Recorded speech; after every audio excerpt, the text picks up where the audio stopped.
Throughout history, being a member of a royal family usually came with a giant serving of privileges. Sometimes, however, it also came with a giant serving of other royal family members, coming at you with seriously bad intentions. Modern-day humans aren't the only ones that have issues with their family members, from political corruption to normal family feuds. Some of these historical family spats have proved to be deadly. Following are 20 things about some of history's more remarkable bouts of ruling family mayhem. Number 20. China's first and only empress was hell on her own family. When Wu Zetian's lover became Emperor Zhezong, she became his favorite concubine, and was eventually elevated to second wife. Not content to remain second fiddle, Wu reportedly strangled her own infant daughter, and framed the emperor's first wife for the death.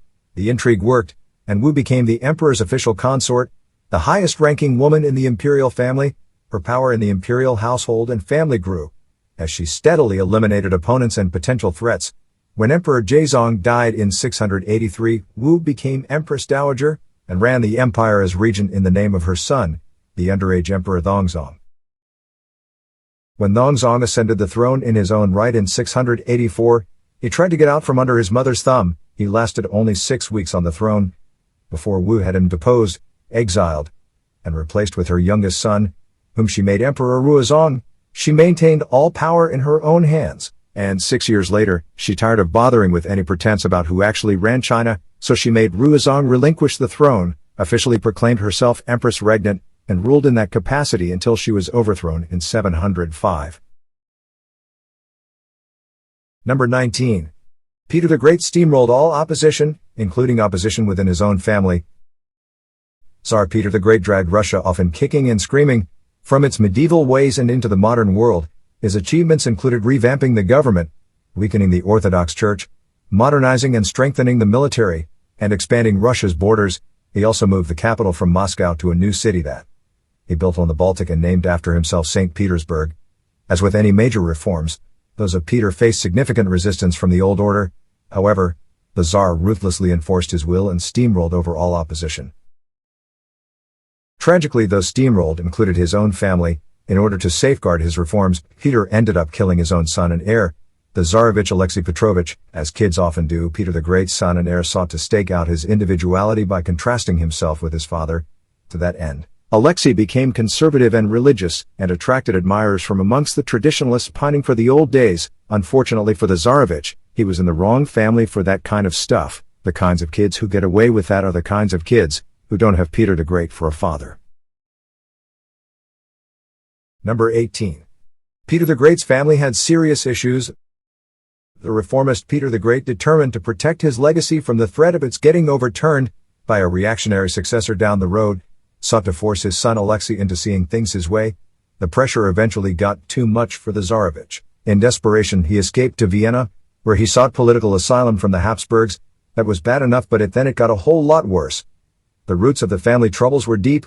Alexei's mother had been religiously pious and conservative, so his father Peter forced her into a convent when Alexei was 8. Understandably, that scarred Alexei and soured him against Peter. The father-son relationship cracked for good in 1715, when Peter, hoping to correct Alexei's perceived weakness and other shortcomings, threatened to deprive him of the succession. To his astonishment, the Tsarevich agreed to relinquish his claim to the throne, and volunteered to enter a monastery. At the last moment, however, Alexei had a change of heart, and fled to Vienna, where he secured political asylum. Number 17. Peter the Great had his own son flogged to death. The embarrassment of his own son seeking asylum at a foreign court enraged Peter the Great, who sent agents to track down the Tsarevich Alexei. In 1717, Count Peter Tolstoy, the most unscrupulous and subtle of Peter's agents, and ancestor of the famous 19th-century writer Peter Tolstoy, tracked Alexei to a castle in Naples. He handed the Tsarevich a letter in which Peter berated Alexei, but promised not to punish him if he returned to Russia. Ignoring warnings that it was a trick, the Tsarevich returned to Russia in 1718. Upon his arrival, Alexei was made to beg his father's forgiveness. During a public spectacle in which he was disinherited, the Tsar forced him to name those who had aided his flight, which resulted in the torture and execution of dozens of Alexei's associates. That done, Peter ordered his son jailed. On June 19, 1718, the Tsar had Alexei flogged for days, until he confessed to conspiring to murder his father. The flogging was so severe that Peter's son died of his wounds within a week. Number 16. Spoiling a prince rotten leads to tragedy. Crown Prince Sato was the son of Korean King Yangzhou. He was the king's second son, but the first one had died in 1728. For years, the king's wives and concubines had given him only daughters, and he despaired of ever getting another male heir. When Sato was born in 1735, his arrival was greeted with great rejoicing throughout Korea. According to tradition, the infant was set up in his own palace with an army of maids and governesses and servants. However, his father took little part in raising and looking after his upbringing. So Sato was spoiled rotten and grew up doing what he liked. The result was a royal family tragedy. When Prince Sato's father bothered to stop by and visit his son, he was often highly irritable and grew angry at even trivial missteps by his son. Sato grew up oscillating between a great fear of his father and a desperate need to please him. Pleasing King Yangzhou was difficult, however, for his father was not given to displays of affection. And whenever the two met, the king was far more critical than affectionate. As a result, Sato grew up feeling unloved and resentful. Number 15. Daddy issues wrecked this prince and turned him into a monster. Between Sato's daddy issues, perceived lack of affection, lack of fatherly supervision, indulgence and flattery by courtiers, and other deep-seated neuroses, something broke inside Sato. He was a troubled young man, given to extremely violent and erratic mood swings. One day, he would behave with such decorum, dignity, and probity that he was all that his father had ever wanted in a son and heir. The next, he would undergo a transformation and give free rein to violent outbursts during which he would turn rapist and murderer. Historians are unsure just what exactly ailed him, but he was clearly mentally unstable. Today many think that he was schizophrenic. Although alcohol was forbidden at court, the crown prince routinely downed copious amounts of wine and spirits, and became a raging alcoholic. When a depressive mood fell upon him, murdering servants brought Sato relief. On many a day, several dead bodies were carried out of the palace. He also enjoyed raping court ladies. His depravities extended to his own family. After murdering his concubine, he started sexually harassing his own sister. Number 14. King Yangzhou ordered his son executed via starvation. Prince Sato's shocking conduct and murderous ways made him widely feared throughout Korea as a serial rapist, serial killer and all-around dangerous psychopath. Eventually, the crown prince's father, King Yangzhou, had enough. He determined that he could not in good conscience inflict his criminally insane son upon the Korean people as their next monarch. So on July 4, 1762, Sato was summoned by his father, who ceremonially struck the floor with a sword and declared the crown prince deposed.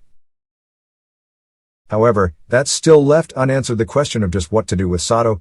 His father ordered him to take the honorable path out by committing suicide, but the prince refused to do so. Court rules and taboos prohibited the outright execution of member of the royal family, so the king had Sato placed inside a heavy wooden chest used for storing grain, and locked him inside. There the deposed prince was left to starve to death.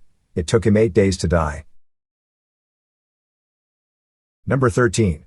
Edward II was brought down by his own family. King Edward II of England was the anti-knight, and the opposite of the chivalric ideal. He stood in jarring contrast to his father Edward I, one of England's greatest monarchs, a weak and flighty king. Edward II raised favorites who misgoverned the kingdom in his name. He compounded the problem by doing little to counter the perception that those favorites were his gay lovers. Poor government and perceived effeteness in a homophobic age were a toxic mix.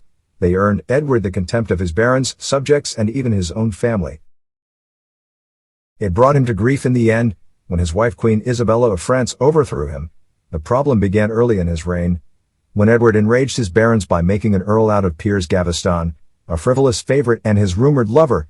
The barons demanded that the king banish Gaveston, and assent to a document limiting royal power over appointments and finances. Edward caved in and banished Gaveston, but soon thereafter allowed him to return. The exasperated barons responded by seizing and executing the royal favorite. Number 12. Edward's disrespect of his queen led her to depose him. In 1314 Edward II led an army into Scotland, but was decisively defeated at the Battle of Bannockburn. At a stroke, he lost all the hard-won gains his father had made with years of great effort and expense to assert English control of Scotland. Humiliated, he was unable to resist his magnates when they formed a baronial committee that sidelined the king and ruled the realm. It lasted until Edward found another favorite and rumored lover, Hugh Despencer, and raised him. As with Gaveston, the barons demanded that Edward banish Despencer. This time, however, the king fought back, With the support of the Despencer family, Edward defeated the barons and regained his authority in 1322. However, Edward's public displays of affection for Hugh Despencer created trouble in the royal family by humiliating and alienating Edward's wife Queen Isabella. While on a diplomatic mission to Paris in 1325, she became the mistress of Roger Mortimer, an exiled baronial opponent of the king. In 1326, the couple invaded England, executed the Despensers, and deposed Edward II.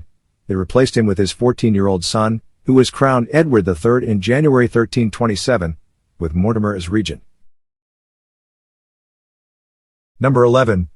Edward II suffered a horrific end. In April 1327, Roger Mortimer heard of plots to rescue the deposed King Edward II, so he had him relocated to a more secure site.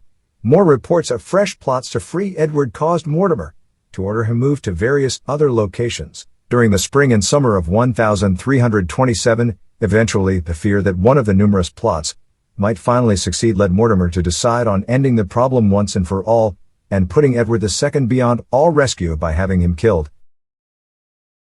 Edward's killers did not want to leave marks of murder on him. They were also contemptuous of the deposed king and his perceived effeminacy and homosexuality, so they did him in by holding him down and shoving a red-hot poker up his rectum to burn his bowels from the inside. Another version has it that a tube was first inserted in his rectum, then a red-hot metal bolt was dropped down the tube into his bowels. Either way, Edward II's dying screams were reportedly audible from miles away. Number 10. Ivan the Terrible was also terrible to his own family. Ivan IV, better known as Ivan the Terrible, richly deserved his name. He was the Grand Prince of Moscow from 1533 to 1547, after which he declared himself Tsar of all the Russias, which became the title of Russian monarchs from then on. He created a centralized government and was a grand conqueror. He finally overthrew the last remnants of Mongol subjugation beneath which Russia had grown for centuries, dominated the neighboring nomadic khanates, and greatly expanding Russia's borders. On the other hand, Ivan was an insanely cruel despot, who subjected his people to a decades-long reign of terror. That terror extended to his own family. Ivan the Terrible ascended Russia's throne at age 3. His mother, as closest family member, governed the country as regent in his name. However, she died when Ivan was 7, and a power struggle erupted between competing boyars, or Russian nobles, in which the child Ivan was left defenseless. The young ruler was exploited and tormented by boyars who mistreated and abused him in his own palace. That made him bitter. Bitterness gave way to violent rage, and before long, Ivan was venting his frustrations by torturing small animals. Number 9. Soon as he took personal control of Russia, Ivan the Terrible unleashed a reign of terror on his subjects. By the time he took personal control of the government, Ivan was a paranoid, resentful and angry young man who distrusted people in general, and detested the boyar class in particular. So he instituted a system known as the Oprichnina in the 1560s that amounted to a reign of terror. It augured the absolute monarchy that was to be Russia's hallmark for centuries to come. With a special police force, the Oprichniki Ivan kicked off a wave of persecutions that first targeted the boyars and spread in ever greater ripples that soon covered all his lands. Ivan the Terrible's most infamous act of cruelty, in a reign full of acts of cruelty, occurred in Novgorod in 1570. When that city defied him, he marched on it in the dead of winter, and after seizing it, went on an orgy of violent depravity. He started off with the clergy, whom he rounded up and ordered flogged from dawn until dusk, for days on end, until they each paid a 20-ruble fine. Hundreds died, and afterwards, he ordered the survivors executed. Number 8. Ivan the Terrible killed his own son with his own hands. Novgorod's population fared no better than did the city's clergy. Flogging and murdering priests did not slake Ivan the Terrible's thirst for vengeance, so ordered the torture of leading citizens along with their families. Men were executed, and women and children were bound and thrown into a nearby river. There, the victims were trapped under the ice as soldiers patrolled the area on foot, wielding hooks and spears to push down any who surfaced. By the time Ivan was finally sated, over 60,000 had perished. Even Ivan's family was not spared from his fits of uncontrollable rage. In 1581, he violently assaulted his pregnant daughter-in-law when he saw her wearing clothes that he deemed too revealing, that caused her to miscarry. When his son heir angrily berated him for attacking his wife, Ivan the Terrible smashed his head in with his scepter, The result was a fatal wound from which Ivan's son died a few days later. The terrible Tsar followed him 3 years later, dying from a stroke while playing chess. Number 7. England's most ingrate brother, George Plantagenet, 1st Duke of Clarence, got himself into a family feud that ended up killing him in a remarkably weird way. George was the younger son of Richard, Duke of York, whose struggle to secure power kicked off the Wars of the Roses between the York and Lancaster branches of the Plantagenet dynasty. His older brother became King Edward IV of England, and George engaged in several ill-advised conspiracies against him that ultimately spelled his doom. After a protracted war that saw numerous ups and downs, various pendulum swings between the competing Plantagenet family factions, Edward broke the Lancastrians at the Battle of Townend in 1461. He then deposed the Lancastrian King Henry VI and had himself crowned in his place as King Edward IV. He made his kid brother George Duke of Clarence the following year. Although only 13 years old, George was also made the Lord Lieutenant of Ireland. He rewarded his brother's generosity with treason and betrayal. Number 6. Family ties did not matter much to this younger brother.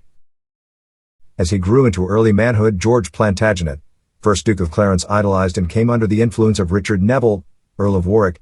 Neville was also known as the Kingmaker because of the key role his machinations played in deposing and installing kings.